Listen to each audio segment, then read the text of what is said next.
देखिए, ये ऐसा विषय है कि कोई व्यक्तिगत रूप में कुछ नहीं कर सकता है। अगर विवाद चल रहा है, विवाद के बाद पुरातत्व विभाग हमारा है या और विभाग है, उसको उसको देखेगा।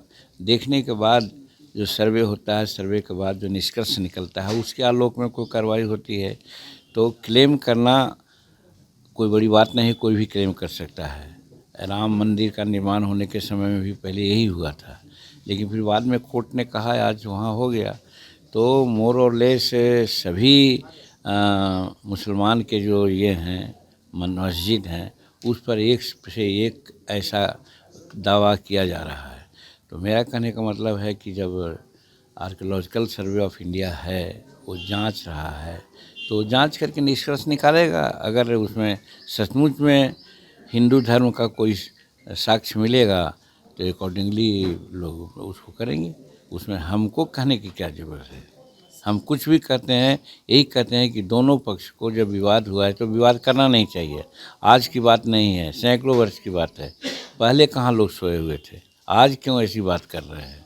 लेकिन उसके बाद भी अगर है तो हम लोगों को आर्कियोलॉजिकल डिपार्टमेंट या सर्वे ऑफ इंडिया है, उसके रिपोर्ट को और फिर न्यायालय में लोग जाएंगे ही निश्चित रूप में, उसके निर्णय को मानना चाहिए।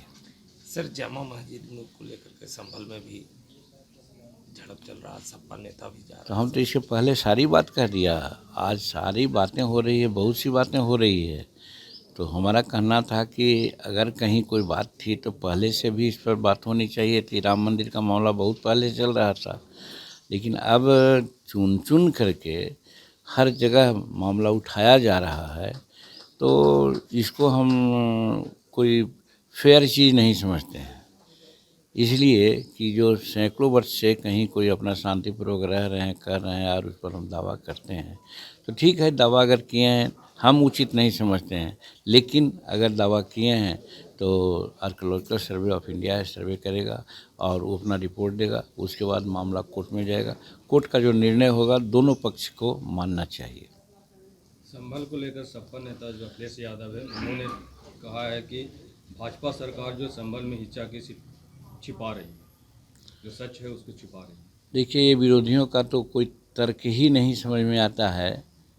एक इसी के साइमल्टेनियसली हम उदाहरण देते हैं कि जब सुप्रीम कोर्ट ने में कहा कि चुनाव में जब विरोधी के लोग जीत जाते हैं तो ईवीएम ठीक रहता है, और हार जाते हैं तो ईवीएम खराब हो जाता है। उसी प्रकार से इस प्रकार के उनके यहाँ कोई घटना घटती है तो वो कहते हैं कि भाई ऐसे हम लोग ऐसे किया, वैसे किया, कार्रवाई किया। संभल में जो घटना घटी उसमें भाजपा का क्या मामला है भाई। वो देश के सत्ता में है भाजपा, एनडीए के लोग हैं, वहाँ भी हर तरह से इंक्वायरी चल रही है, हर तरह से जांच चल रही है, और बहुत लोग कोर्ट के चक्कर में या कानून के परिधि में लाए गए हैं। वैसे ही अगर होगा तो कोई कार्रवाई होगी।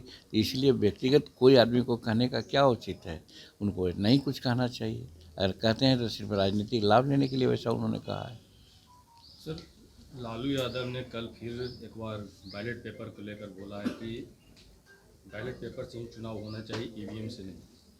वो तो पहले हमने कहा कि चूँकि यहाँ हारे हैं तो इसलिए उनको बैलेट सूझ रहा है, और जब जीतते हैं तो उनको बैलेट नहीं सूझता है, ईवीएम ठीक है। आज झारखंड के लोग काहे नहीं कह रहे हैं कि ईवीएम खराब है। झारखंड के लोग कहते तब ना। तो जहाँ वो जीतते हैं वहाँ ईवीएम ठीक है, और जहाँ हारते हैं वो ईवीएम खराब है। तो लालू यादव यहाँ इसलिए ये कहते हैं। हम एक अलग बात कहना चाहते हैं, और आप लोग हम समझते हैं किसी को प्राथमिकता देंगे।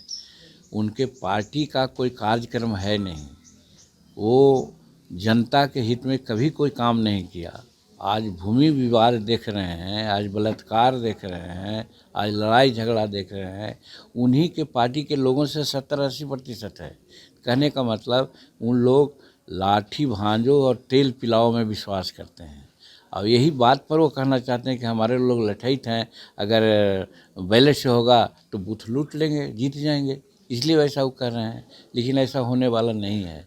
आज ईवीएम के चुनाव हो रहा है, उसमें पूरी पारदर्शिता है, और सुप्रीम कोर्ट ने भी इस आधार पर कहा है। तो अपने मन से बात चलाने के लिए लोग कहेंगे तो ये विरोधी का कार्य नहीं है। ये समझ लिए, पहले ही हम कर सकते हैं कि वो हार मान लिए, 2025 में उनकी सरकार नहीं बनने जा रही है, हमारा एनडीए की सरकार बनने जा रही है। हम लोग भी कह रहे हैं कि नीतीश कुमार पुनः मुख्यमंत्री बिहार के होंगे।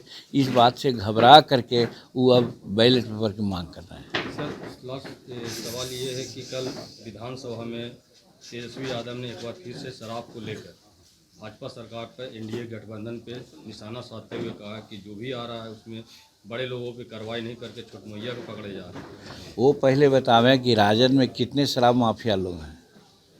एक से एक हैं, नाम हम नहीं बताना चाहते हैं, लेकिन शराब माफिया की अगर बात की जाएगी तो अधिकांश लोग उन्हीं के आदमी शराब माफिया हैं। तो चोर मचावे शोर।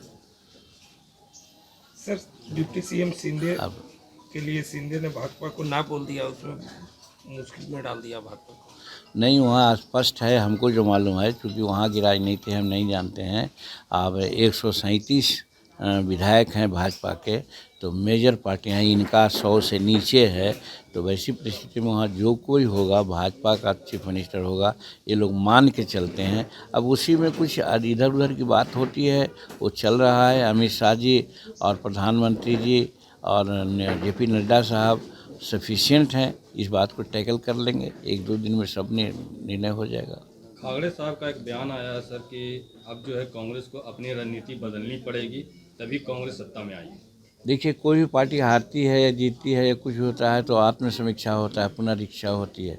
उसमें अगर खागड़े साहब बोले हैं तो हम समझते हैं कि उनको इस बात की पीड़ा है कि कांग्रेस में बिना बदलाव किए हुए उसको आगे बढ़ने में दिक्कत होगी। तो उनका अपना विषय है, मैं क्या कहूँ। लेकिन कोई भी पार्टी हारती है तो आत्मसमीक्षा की बात आती है, आत्ममंथन की बात होती है। उसी के तहत उन्होंने किया, क्योंकि सब जगह कांग्रेस की हार हो रही है, उसका जो आधार है खिसकते जा रही है।